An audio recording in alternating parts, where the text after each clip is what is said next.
Alhamdulillahirabbil alamin wa bihi nasta'in. Ala umuri dunya waddin wassalatu wassalamu ala asrofil anbiya'i wal mursalin wa ala alihi wa sahbihi ajma'in. Amma ba'du. Wassalatu wassalamu ala Rasulillah wa ala alihi wa sahbihi wa mawala. Allahumma shalli ala nabil hasimi Muhammad wa ala alihi wa sallim taslima. Amma ba'du, faqala Allah ta'ala fi kitabil karim. A'udzu billahi minasyaitonir rajim. Bismillahirrahmanirrahim. Wa ma hadzal hayatud dunya ila lahwun wa la'ib wa inna ad-daral akhirah lahiyal hawaya law kanu ya'lamun. Faqala Nabi sallallahu alaihi wasallam kullu syai'in laisa min dzikrillah lahun wa la'ib. Sadaqallahul azim wa sadaqa rasulun nabiyul karim wa nahnu ala dzalika laminasyahidin wa syakirin walhamdulillah.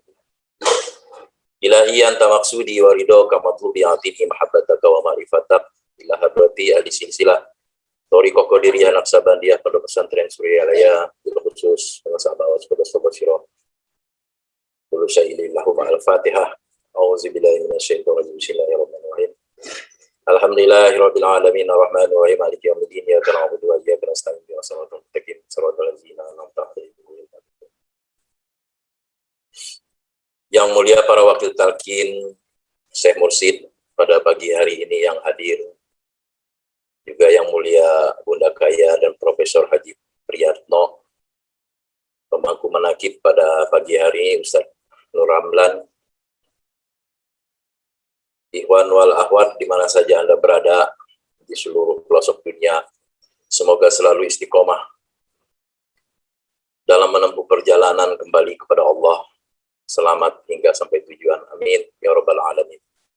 Ikhwan wal akhwat rahimakumullah. Pada kesempatan ini sedikit kita mengulas kitab Fadailus Suhur, fadilah-fadilah daripada bulan-bulan dalam dimensi sufi yang sudah banyak dikupas oleh para kiai. Namun pada pagi hari ini kita kembali mentadaburi ya, supaya kita mendapatkan banyak manfaat daripada kitab tersebut. Huruf lam di dalam nama bulan Dzulqa'dah itu dimaknai oleh pengesahabah sebagai lahwun atau sesuatu yang melalaikan. Banyak firman Allah yang memperingatkan bahwa bahaya terhadap lahun ini. Di antaranya firman Allah dalam Al-Quran surat Al-Munafikun ayat 9 sebagai berikut. A'udzubillahi minasyaitonirrajim. Bismillahirrahmanirrahim. Ya ayyuhalladzina amanu la tulhikum amwalukum wala auladukum an dzikrillah wa may yaf'al dzalika fa ulaika humul khasirun. Wahai orang-orang yang beriman, janganlah harta bendamu dan anak-anakmu melalaikan kamu dari mengingat Allah. Dan barang siapa berbuat demikian, maka mereka itulah orang-orang yang rugi. Quran Surat Al-Munafiqun ayat 9. Ya ayyuhal ikhwan, mengapa Allah sampai banyak memperingatkan manusia akan bahaya lahun ini? Karena dengan manusia lupa kepada Allah, maka lupa itu menjadikan ia lupa kepada kampung halamannya di akhirat.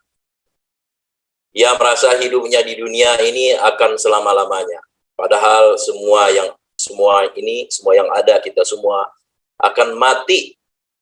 Dan ketika ajal itu tiba, jadilah ia orang yang celaka karena tidak memiliki bekal untuk perjalanannya kelak di akhirat.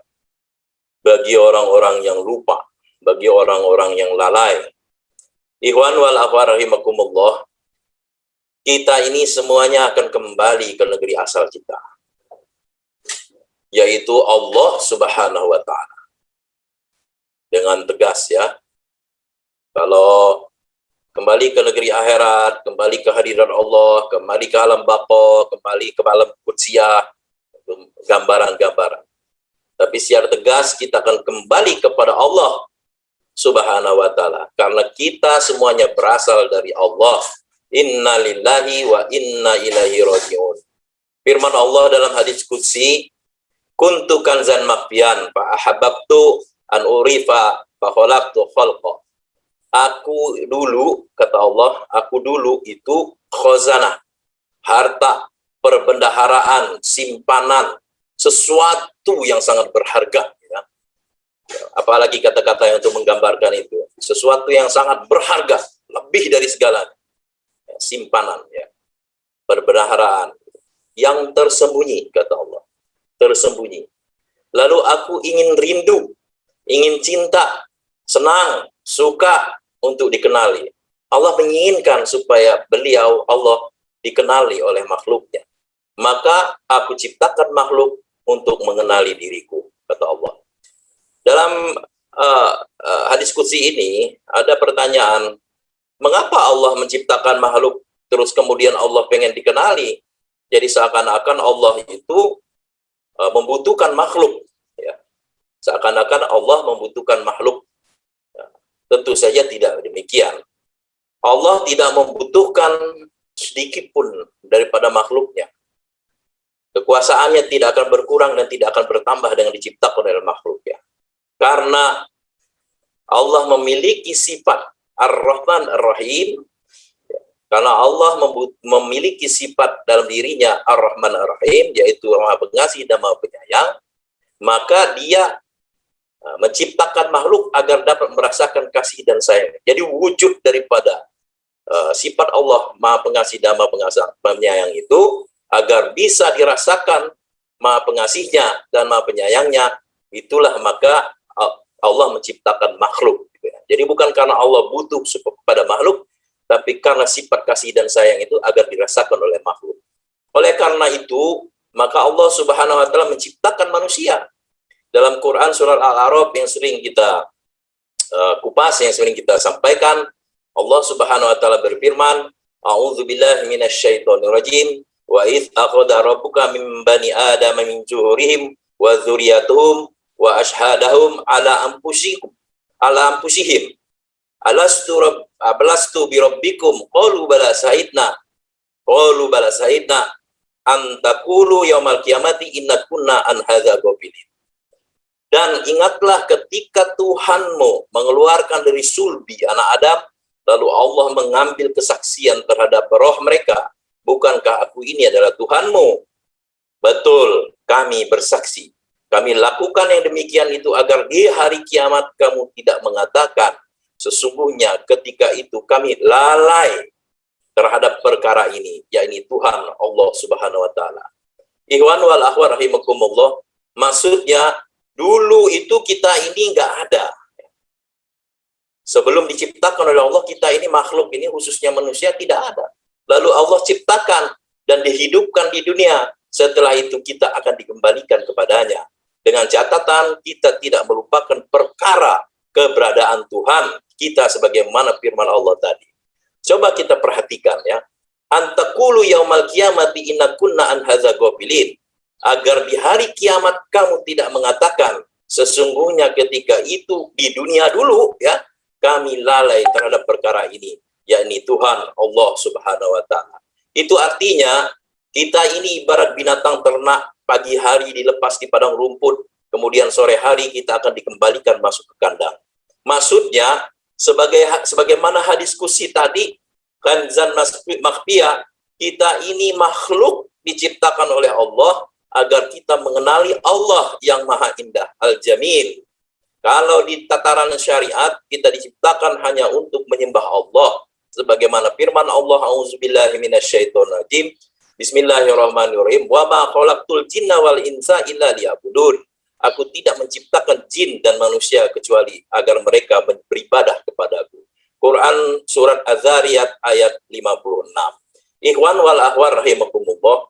Selama kita hidup di dunia ini, janganlah kita lalai dengan kewajiban kita, yakni mengenal Allah Subhanahu wa taala.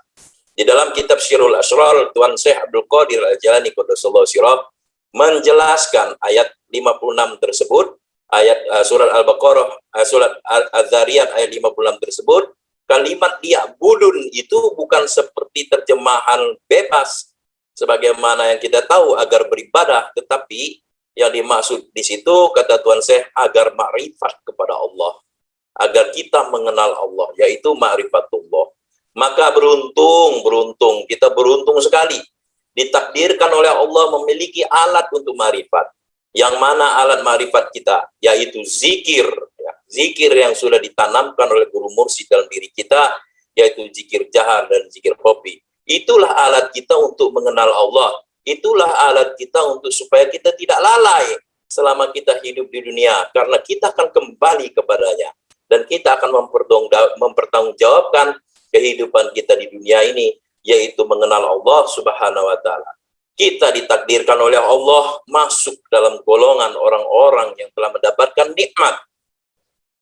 Na'an amta, kata pengersah Abah, nikmat itu adalah nikmat zikir yang sudah ditanamkan, yang sudah kita miliki bersama.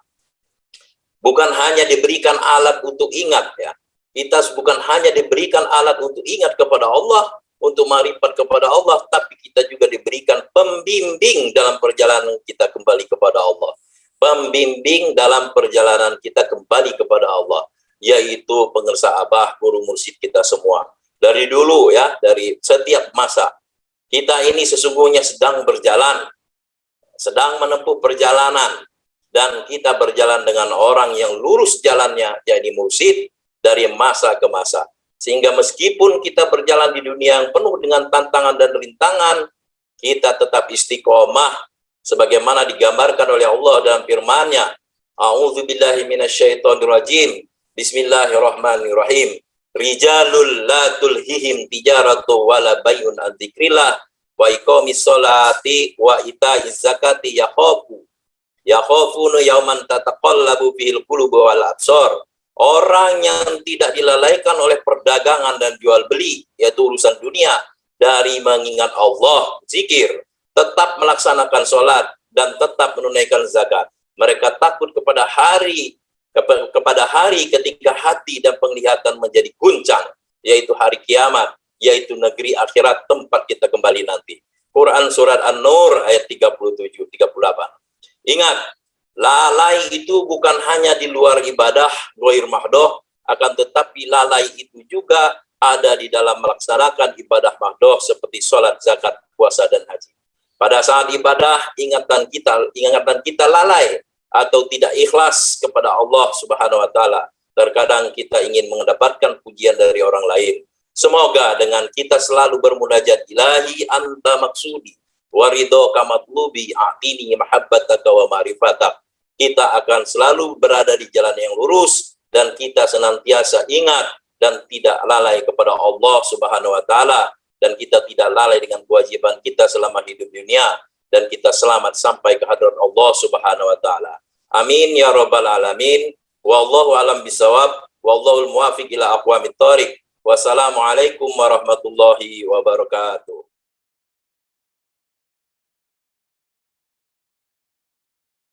Assalamualaikum warahmatullahi wabarakatuh. Muqaddimah ikut kepada Yang Mulia Bapak Kiai Haji Mahmud Johnson Al-Maghribi, ila hadrati Syekhina wa Mursidina Sultanul Awliya fi hadaz zaman Sayyidi Syekh Muhammad Abdul Ghaus Saifullah Maslul Al-Qadiri Al-Naqsabandi Al-Muttaqi Al-Kamil Mukammil Al-Muwaffaq Al-Mujaddid Al-Qutbu As-Samadani Al-Mahdi radhiyallahu anhu wa qaddasa sirrah. Al-Fatihah.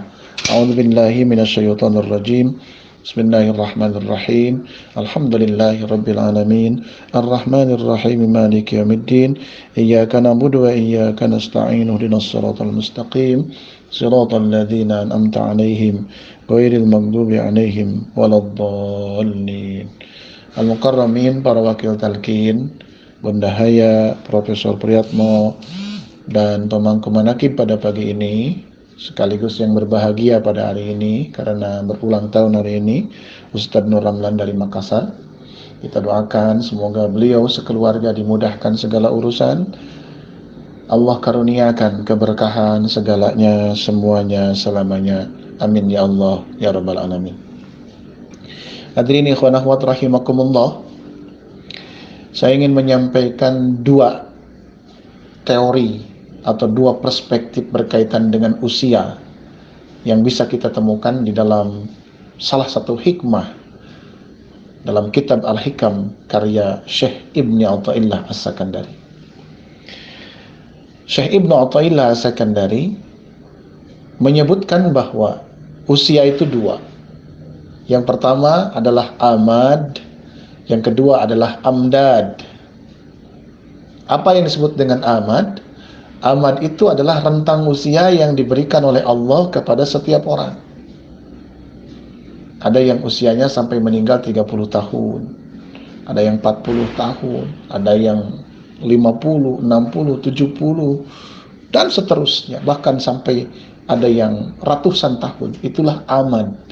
Jatah usia yang Allah berikan kepada seseorang selama hidup di dunia, itulah yang disebut dengan amad. Yang kedua, apa yang dimaksud dengan amdad? Amdad adalah masa yang diberikan kepada manusia dan itu digunakan untuk kebajikan. Itulah amdad. Dari jatah usia seseorang misalkan 50 tahun, berapa lama di usia itu yang digunakan untuk kebajikan? Itulah amdad. Artinya, intensitas kebajikan yang dilakukan selama rentang waktu, rentang usia yang diberikan oleh Allah kepadanya, itulah amdad. Maka dalam Al-Hikam, Ibnu Athaillah menyebutkan boleh jadi orang itu amadnya pendek, usia di dunia pendek, tapi amdadnya, tingkat kebermanfaatannya panjang sekali, besar sekali, luas sekali, dan dalam sekali. Pun sebaliknya, boleh jadi amdadnya panjang, usianya puluhan tahun, tapi tingkat kemanfaatannya sangat sedikit sekali, sangat pendek sekali. Dari 70 tahun batas usia yang dia miliki selama di dunia, ternyata kemanfaatannya hanya beberapa saat saja. Nah, inilah amdad. Jadi amdad itu masa yang dimiliki oleh seseorang dalam usianya yang digunakan untuk kebajikan. Masya Allah. Nah, kalau amad, rentang usia itu given dari Allah, diberikan dari Allah. Kita nggak bisa protes, kita nggak bisa meminta, kita nggak bisa minta ditambahkan umurnya. Idza jaa ajaluhum la yastakhiruna sa'atan wala yastaqdimun. Jika datang ajal kepada mereka, maka tidak bisa dipercepat dan tidak bisa diperlambat. Ajal akan datang pada waktunya. Ini beda-beda. Yang kedua, amdad ini bisa diupayakan oleh kita, bisa diperjuangkan oleh kita. Bagaimana di rentang waktu usia yang dimiliki oleh kita masing-masing, kita memiliki tingkatan yang luar biasa. Silakan, usahakan oleh kita, upayakan oleh kita, ikhtiarkan oleh kita menjadi pribadi yang disebut oleh Rasulullah khairun nas anfa'uhum linnas. Sebaik-baik manusia adalah mereka yang menebarkan kemanfaatan sebesar-besarnya, seluas-luasnya kepada manusia yang lain. Ini amdad. Nah, kita selalu bermohon kepada Allah agar di usia yang pendek ini, di usia kita masing-masing, kita bisa memberikan kemanfaatan yang luas kepada orang lain. Masya Allah. Jadi amad adalah rentang usia yang dijatahkan bagi kita masing-masing, sedangkan amdad adalah masa yang bisa kita manfaatkan untuk melakukan kebajikan di rentang waktu yang sudah disediakan itu. Amad tidak bisa kita minta, tidak bisa kita tolak, karena itu sudah by design dari Allah, dan tiap orang berbeda-beda. Tapi amdad bisa kita ikhtiarkan, bisa kita perjuangkan, bisa kita usahakan. Mari semuanya, mudah-mudahan kita menjadi pribadi-pribadi yang bermanfaat. Kemanfaatan kita, ya, tentu sesuai dengan kapasitas kita masing-masing. Yang punya ilmu, bermanfaatlah dengan ilmunya. Yang punya jabatan, bermanfaatlah dengan jabatannya. Yang punya harta, bermanfaatlah dengan hartanya. Dan lain sebagainya. Setiap orang beda-beda. Karena memiliki potensi yang berbeda-beda. Tapi dengan potensi itu, kita bisa sama-sama memberikan kemanfaatan kepada orang lain dalam batas kapasitas yang kita miliki masing-masing. Mari kita tunjukkan. Salah satu bentuk kemanfaatan itu adalah kita memaksimalkan khidmat kepada guru kita semua. Berkhidmat bukan hanya menjadi petugas dalam momen manakib saja, baik khidmat ilmiah maupun amaliyah, tapi berkhidmat sangat luas maknanya. Duduk, mendengarkan, tenang, tertib selama manakiban, dari mulai awal sampai dibacakannya salawat badriyah, itu juga khidmat. Menghormati orang yang bertugas, itu juga khidmat. Menghormati sesama ikhwan yang sama-sama mendengarkan manakiban, tidak saling mengganggu, tidak saling ngobrol sebelum saatnya tiba, itu juga khidmat. Jadi makna khidmat itu sangat luas sekali. Dan inilah yang harus kita perjuangkan. Supaya apa? Supaya amdad kita semakin luas, amdad kita semakin panjang, amdad kita semakin mendalam. Di batas usia yang kita miliki, mari manfaatkan supaya amdadnya semakin besar dan semakin luas serta semakin dalam. Amin ya Allah ya rabbal alamin. Terima kasih, mudah-mudahan ada guna dan manfaatnya. Hadanallahu ya iyyakum ajma'in. Wa 'alallahi tawakkalna wa ilaihil masir. Wallahul muwaffiq ila aqwamit thoriq. Assalamualaikum warahmatullahi wabarakatuh.